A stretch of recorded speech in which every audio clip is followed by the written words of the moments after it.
Olá pessoal, hoje vamos falar de história do Brasil e de um historiador importante chamado Capistrano de Abreu, autor do livro Capítulos da História Colonial. Também daquele ditado que fulano de tal tem o rei na barriga, ok? Logo após a vinheta.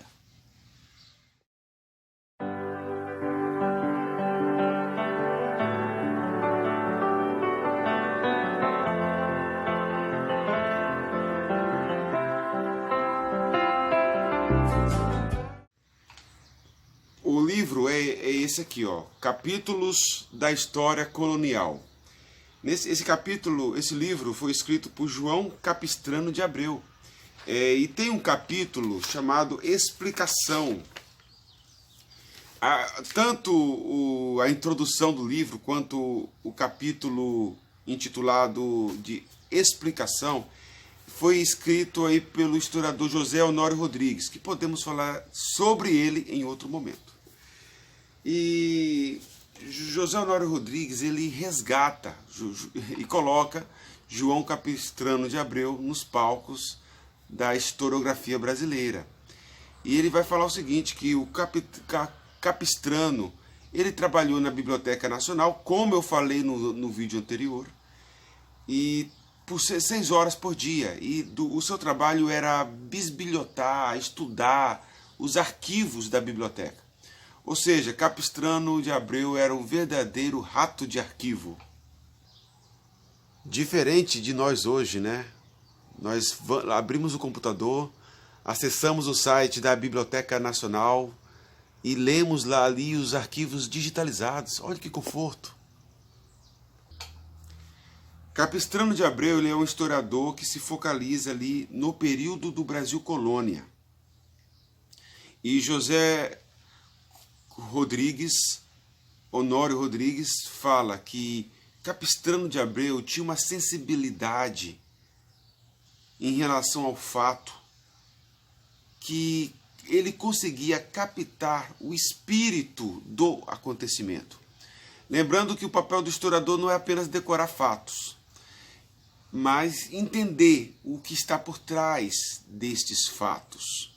Fazendo aqui uma ponte com outro historiador francês chamado Fernand Blondel, que a maioria das pessoas se preocupam com o cintilar das estrelas. Mas, para o grande historiador, não somente o cintilar das estrelas, mas a escuridão da noite, ela é mais duradoura e mais profunda. Então isso é o que deve estar por trás da narrativa do historiador. Olha lá que Capistrano de Abreu, ele era um cara influenciado altamente aí pelo positivismo. Positivismo é aquela corrente que vai dizer que o historiador, ele se preocupa com os fatos, é uma história factual, e também dos grandes reis. Sobre esta forma, podemos falar em um áudio posterior, este método.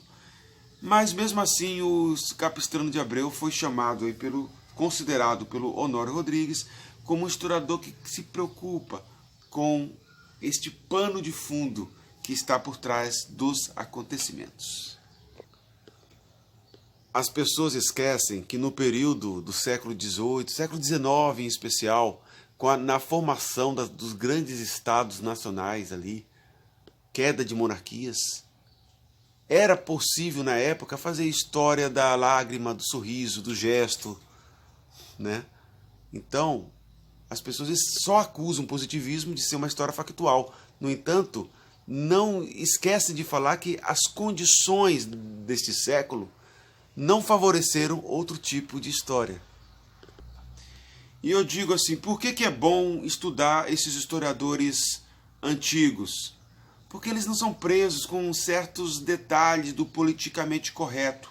Por exemplo, o Honório Rodrigues, e tratando do Capistrano de Abreu, logo podemos falar com os dois, falavam que o Brasil nasceu para Portugal, não é uma construção social aí dos indígenas. Então o Brasil só é Brasil por conta dos portugueses. podemos também pensar o seguinte, que toda a expansão marítima é uma invenção da Europa. A América, de certa forma, é uma invenção europeia. Os índios autóctones que moravam nesse território, não havia uma consciência de unificação, de formação de monarquias, de estado, de fronteira. Não existiam. Algumas tribos eram nômades. Haviam outras sedentárias. No entanto, não havia essa unidade, né? Essa sociedade imaginada, como diz lá o sociólogo Benedito Anderson. Então, Brasil é Brasil por conta dos portugueses. Hoje você fica cheio de cuidados, né, quando vai falar sobre isso. Logo após, tem agora um capítulo chamado Antecedentes Indígenas. Este capítulo foi escrito aí realmente pelo Capistrano de Abreu. Agora, no segundo capítulo, é que o leitor vai entrar na obra mesmo, no pensamento do Capistrano de Abreu. E nesse capítulo ele vai falar dos antecedentes indígenas, dos índios, dos modos de vida, do comportamento indígena. Ele vai falar do papel das mulheres, que era o papel de cuidar da casa, cuidar dos filhos, plantar e colher. E o papel dos homens, que era pescar, caçar e guerrear. Na guerra, acontecia que no final da guerra, as tribos que estavam derrotadas, a mulher era levada pela tribo vencedora. Mulher era considerada um despojo de guerra, né? Não contava como prisioneiros, por exemplo, né? Os prisioneiros muitas vezes eram mortos ou comidos. Sobre o canibalismo, temos o seguinte.